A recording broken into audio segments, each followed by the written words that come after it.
Ang mabuting balita ng Panginoon, ayon kay San Marcos,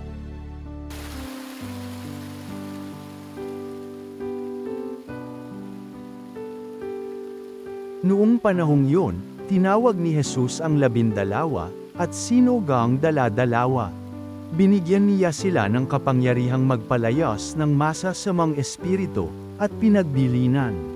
Sa inyong paglalakbay, huwag kayong magdala ng anuman, maliban sa tungkod ni pagkain, balutan, salapi sa inyong lukbutan o bihisan, ay huwag kayong magdala. Ngunit magsuot kayo ng panyepak.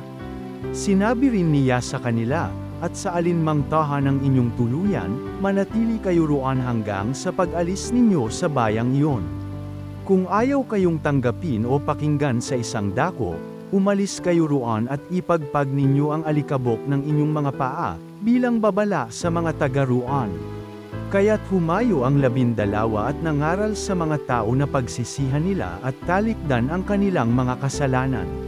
Pinalayas nila ang maraming demonyo sa mga inaalihan nito, pinahiran nila ng langis at pinagaling ang maraming may sakit. Ang mabuting balita ng Panginoon.